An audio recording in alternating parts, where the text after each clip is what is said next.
Hi, I'm here today to share with you a bit about angel investing, what it is, who does it, and how you can get involved. I started my angel investing 25 years ago while I was building a software startup in Silicon Valley. Back then, we didn't know it was called angel investing. It was just sort of the thing that you did. I was a young man building a high-tech company in the throbbing, beating heart of the global technology community. Startups and entrepreneurship were nowhere near as mainstream as they are today. I came back from that experience. I came home to Australia and I initiated the organised angel investor community. 15 years ago, I founded the Melbourne Angels, and today I still represent Australia in the international angel community.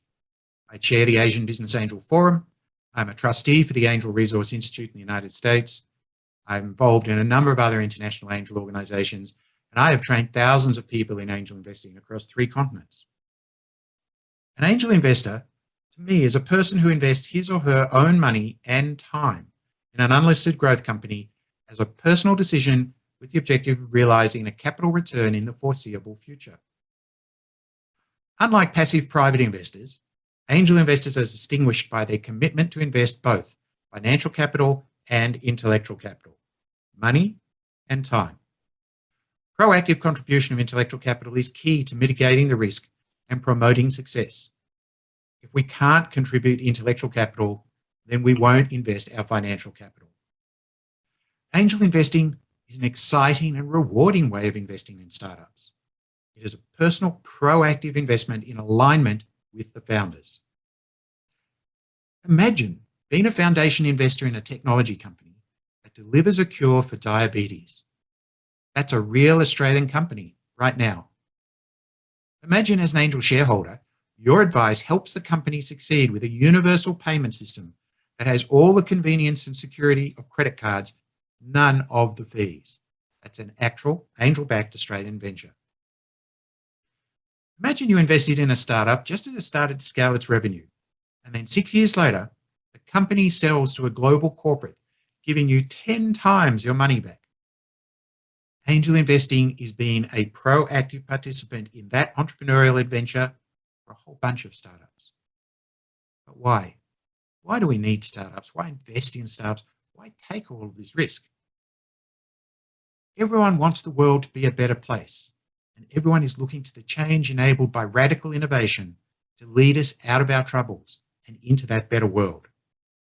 Startups are designed to succeed at radical innovation. To offset the risk and the high failure rate of startups, you will need to build a portfolio of at least 10 concurrent investments. A portfolio is important because startup investments are illiquid.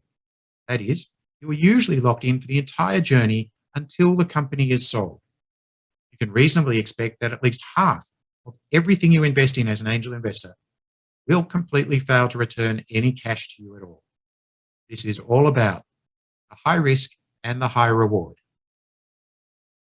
Angel investors align themselves with the future success of founders because the rewards to founder shares and the rewards to angel shares are very likely to be very closely aligned by the time an exit comes around. So if you are a founder seeking powerful aligned investment, please reach out to Melbourne Angels now. We'd love to talk to you.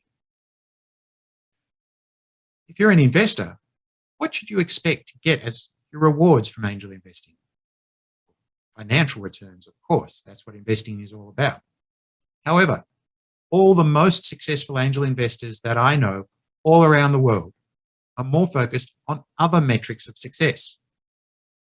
The personal satisfaction of contributing to the growth and improvement of our society, or paying it forward by creating new, well-paid jobs within our own communities.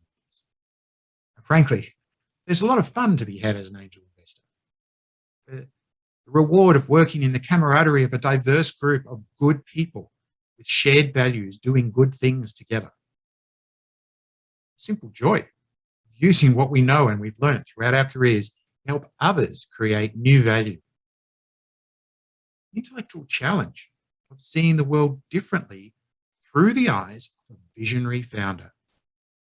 the satisfaction of disrupting the status quo to change the world for the better, and simple appreciation that you will receive from the founders for your valued involvement in their ventures. Still, we have to think about the money. My first angel investment was last century, as I told you, and it delivered a 100 times return. That is, about 4 years after I invested, I sold my shares. I got back 100 times more money than I invested. My first angel investment this century returned 34 times after 10 years. And in the noughties, I co-founded one of the best performing VC funds in Australia, and that returned 8 times in 5 years. Every company in which you invest must be exposed to the risk of success. Our job as angels investors is not to find all the reasons why a venture might fail. Any 12-year-old kid can say it will fail and most likely be right. After all, in excess of 75% of all new ventures fail, and that's even higher in high-growth startups. No, the real art is to see the opportunity for success and a credible path to exit. Anyone with a passion, time, and a modest financial capacity can be an angel investor. Angel investing is for women and men, young and old. Some will have deep expertise, others extensive experience. Some will have a fresh perspective, and others a youthful positivity.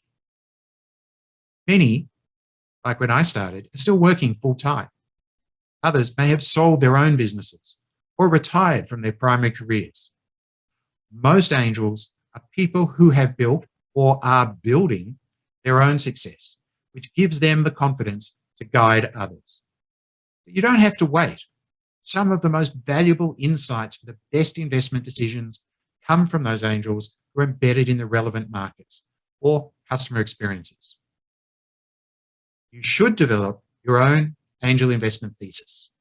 Your thesis summarizes the key parameters and constraints you choose to define your approach to angel investing, the elements that you believe will deliver the best chances of success for you. While every choice is yours to make, there are some factors that connect choices together, some research and data that can inform your choices, and some perspectives that will shape the expectations you have as a result of your choices.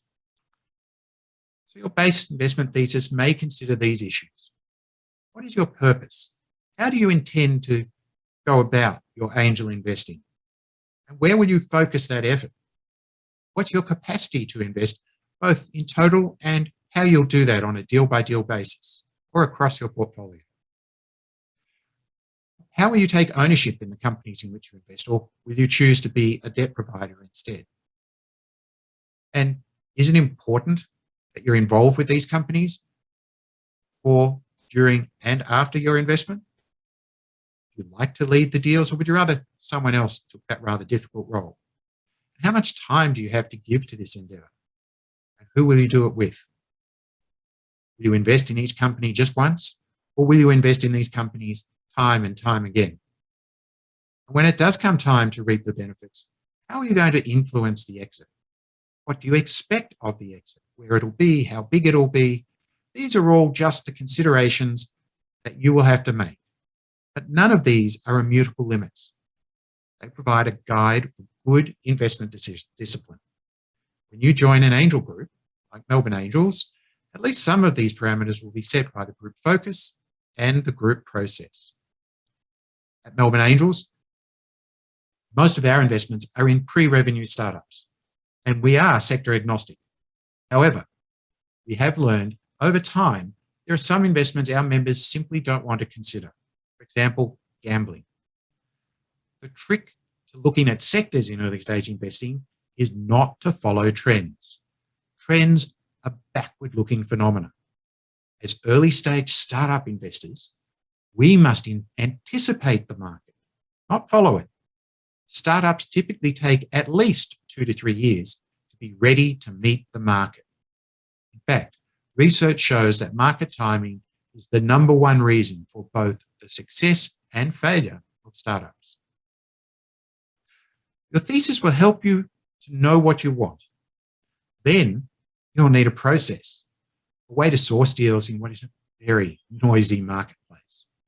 Quickly filter and evaluate those opportunities to be a good fit for you and your thesis. Know what you consider reasonable terms for investment and have a way to stay engaged. Rule of thumb, you need to touch 50 to 100 initial opportunities to find one that is the right fit for you. Contemplate the angel investment life cycle. The way I've just outlined, at the very beginning, you have to find those deals.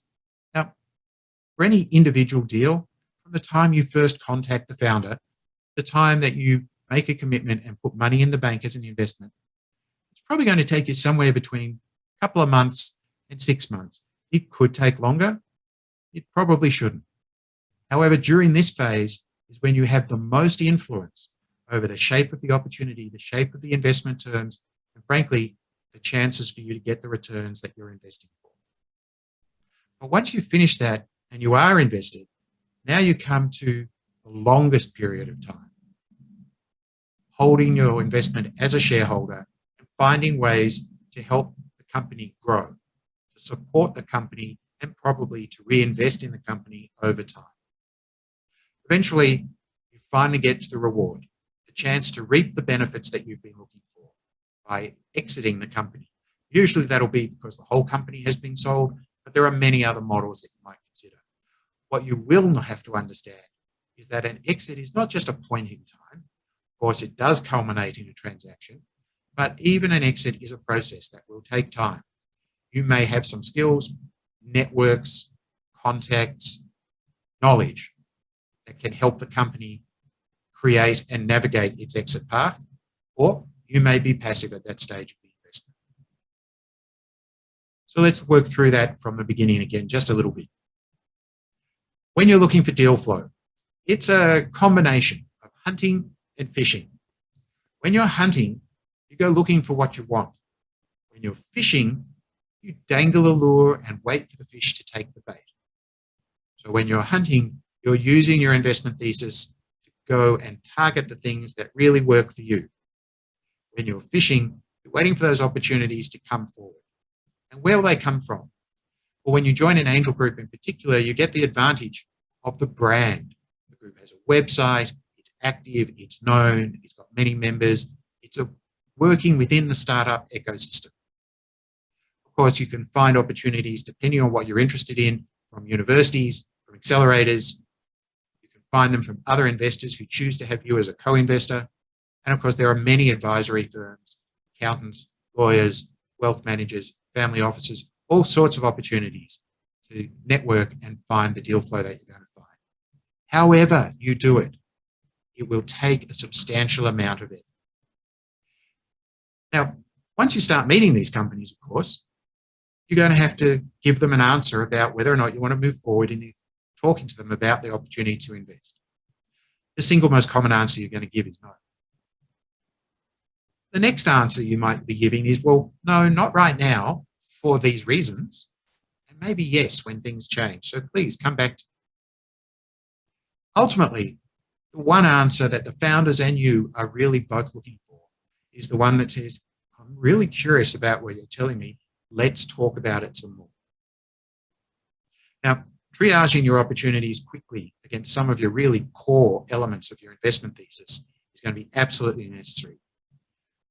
Which elements? Well, they could be the quantum of investment, the valuation, the sector, the geography, or even the team, among all of the others you have to choose from. It really depends on what you consider the real deal breakers. Once opportunities get through your triage, you'll probably want to get a pitch as a first quick way to understand more about the opportunity. I teach founders and investors about the 3 C's of pitching. First is confidence. A founder has to be confident in what they're doing. And in giving a pitch, they have to engender in you confidence in their opportunity, in their solution, and probably most importantly, in them, in the founder and the team. And one of the best ways that they can do all of that is to be very confident in what they're saying, confident in their knowledge, confident in their vision, and to do all of that with the second C, which is clarity. Clarity is that delicate balance between going into all of the details and being brief enough to give us a quick rundown. So the challenge of clarity is that the founder in a pitch has to go from the beginning to end of their story, making sure we learn all the really important things that there are to know along the way, even if we don't get all of the detail attached to all of those. For many people, this is the hardest job to do, but it is also one of the most critical skills to develop if they're going to be successful in sales, they're going to recruit the right staff people, the right channel partners, and in fact, additional investors. So if they can act with confidence and through clarity engender confidence in us, then ultimately the final goal of the pitch is that curiosity that I talked about before. We want to get to the end of the pitch going, wow, that was a really good pitch. I have a great understanding of what it is you're doing, or at least I think I do. I want to ask you a bunch of questions. You're not usually eager to ask a bunch of questions about a pitch you didn't understand at all, or that doesn't get you excited about the opportunity. Once you start asking those questions, you're basically moving into the due diligence phase. Now, I would say that every due diligence you will ever do as an angel investor has already started. Why do I say that? Because due diligence is a process of validating assumptions and verifying claims. And doing all of that relies upon your own knowledge, experience, and expertise. Most angel investors do not use third parties to conduct due diligence. And those rare occasions when you do need some expert input, that is when your own networks will be most valuable. To do due diligence, you'll inspect the business plan, interview the team, review the company documents and accounts, and if they exist, speak to customers and to competitors. But for startups, there is always a paucity of information, a lack of really hard evidence, and enormous uncertainty. Now, if the information is scarce, the analysis indefinite, the conclusion subjective, and the quantum of investment relatively modest, why do any due diligence at all? Because research shows that due diligence has the single biggest impact on your returns of all pre-investment activities. Too little time on due diligence is strongly associated with the worst outcomes, while the strongest returns only happen after a substantial due diligence. Working in an angel group is one of the best ways to access the time and breadth of resources required to do good due diligence. It is worth remembering that angel investors are not investing alone. So good quality due diligence is a key enabler to co-invest. And similarly, due diligence is an excellent tool for constantly validating your own investment thesis and thus further enhancing your reputation as a professional and astute investor. Once you've finished due diligence, you'll have the information you need to shape the investment terms. Now, the key terms of investment will certainly relate to how much equity you are buying, how involved you expect to be in advising and guiding the company, the current stage of the company, and the future capital intensity. Many angel investors prefer capital-efficient ventures, ones that can quickly reach sustainable, profitable, and rapidly growing revenues. These tend to be businesses based on significant innovation and disruption. Less appealing are the ventures that require tens or hundreds of millions of venture capital, as is common with consumer and retail businesses, which must buy their customers until they reach mass scale. Capital intensity has a significant impact on probability of success, time to exit, and frequently limits the returns available to angels. Investing in a venture that is pre-revenue and likely to need millions more of investment capital requires that you take very simple and vanilla investment terms, unless you are certain of being the source of most of that future capital. If you take aggressive and highly privileged terms of investment, they become a barrier to future investors, and they reflect badly on both your skill as an investor and on the founder's commercial acumen. Founders are always eager to move quickly, but beware. Speed is not always your friend when you are trying to validate the opportunity and working to establish a relationship that is likely to last at least 5 years, even longer if the company is a huge success. Remember the old saying, act in haste, repent at leisure. On the other hand, taking too long can be just as bad. Remember, we discussed the need to build a portfolio of at least 10 concurrent investments. If you can, you would be wise to build a bigger portfolio. But remember that quality is always more important than quantity. That is why you have defined your investment thesis. In your investment thesis, you will have considered your model for post-investment engagement. And again, the research shows that just as with due diligence before investing, doing a good job of engagement after investing has the biggest impact on your returns. But can we do all of this in Australia? Can we actually be successful doing this in Australia? Absolutely. A great example from the Melbourne Angels portfolio is Rome to Rio. This company was founded by two very clever young men committed to the idea that they could build in Melbourne a world-leading tech company that would dominate a global market. They did exactly that, defining and dominating the global market segment for multimodal travel planning. And they did it with just 2 early rounds of modest angel investment and a strong focus on over-delivering on their value proposition to their customers. The result? After 6 years, the company was sold to a German online travel conglomerate. A very satisfying return to the investors and, of course, an even more satisfying return to the founders. But it gets better than that.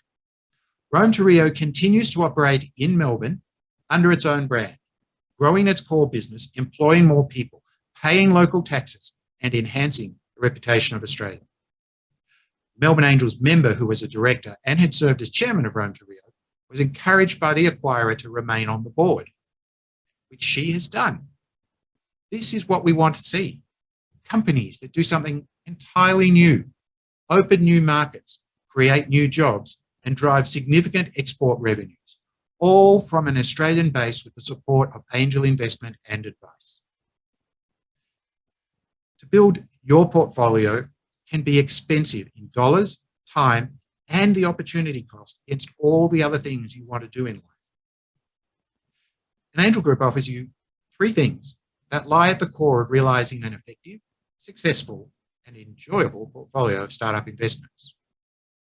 First, when you join a group, you get access to the deeper financial resources of the collective, and thus you're able to invest a little bit less per deal and therefore in more deals than you would be likely to do on your own. This diversification by volume is the first primary risk mitigation strategy of any investment portfolio. Most people are astute enough to know they want to invest in the things they understand. No matter how experienced we are, nor how much we know, each of us is only likely to be deeply confident in a relatively narrow range of business opportunities. On our own, we're challenged to find all of those very best opportunities within that narrow scope. When you join an angel group, you benefit from the depth, breadth, and diversity of the expertise, experience, and networks of all the other members. Thus, you're able to invest in a greater range of businesses than you are likely to have done on your own. This diversification by scope is the second primary risk mitigation strategy of any investment portfolio. Now, in theory, you could do both those things on your own. That is, you could make more money and you could learn new stuff. In practice, it may not be so easy.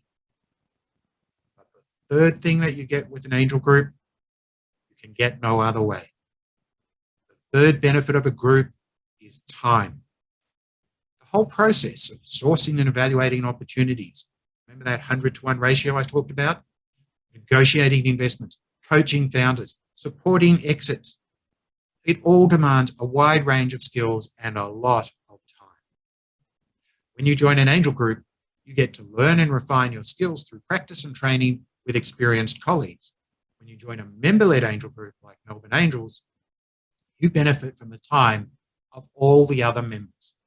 The collective, collaborative effort of the group is what gives you the time to learn, the capacity to process the volume of opportunities, and perhaps most importantly, the chance to enjoy it all, to have a bit of fun. Melbourne Angels has invested in more than 75 companies in over 600 individual investments. Typically, We invest in pre-revenue ventures at a key value inflection point. That's usually revenue, but it depends on the sector and business model. For portfolio companies that are succeeding, it is not uncommon that we support them through 4 or 5 rounds of investment. Successful companies in our portfolio today are currently valued at 10, 20, and even 40 times our original investment value. More than 13% of our deals produce exits, which include trade sales, like Rome to Rio, ASX listings, script-based mergers, debt redemptions, and of course, some simple shutdowns. We have 1 or 2 pitch meetings every month at Melbourne Angels. Our members on our screening team meet every week to complete that triage, to compare notes on the founders that they are coaching, and to select the opportunities for pitching to the whole group. Our membership team delivers the best angel training workshops in Australia throughout the year, and every member has access to an extensive array of online training and reference materials. The members on our investment team are an expert resource within the group to support our screening team, advise our deal leads, sanity check our investment terms, and guide our portfolio engagement. To start angel investing, you should be able and willing to invest at least 1 or 2 investments per year for 5 years to develop that concurrent portfolio of 10 investments. Now, depending on your circumstances and your investment thesis, you may well invest at a much higher rate and for a much larger portfolio. An angel group should provide you with the volume and diversity of deal flow to enable you to build that portfolio. Melbourne Angels typically does around 20 transactions a year, more than half of which are first-round investments, while the balance are follow-on rounds, supporting our successful portfolio companies. Investing in startups, the people are both the most important and the hardest piece of the puzzle. The diverse experience and skills of an angel group are invaluable in effectively and efficiently evaluating the founders and their teams. Angel investing is focused on aligning our interests with those of the founders, an alignment towards shared future success. The angel group process and legal documents are all designed to achieve that alignment. Usually in an angel group, you decide which investments you'll make and how much to invest. The collaborative process ensures all the angels share the due diligence, invest on the same terms, and contribute to supporting the portfolio companies. In a member-led angel group, like Melbourne Angels, the members do the work of organising our events and running the group. At Melbourne Angels, our members are active in the startup community as founders, business leaders, mentors, advisors, and more. Our training workshops are designed for Australia, created and delivered by internationally respected angel investors.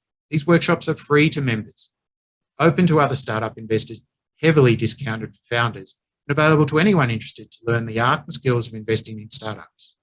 In fact, it's not uncommon for more than 1/3 of the participants in our workshops to be startup founders. At Melbourne Angels, you will find a professional, collegiate, and ethical community of like-minded peers.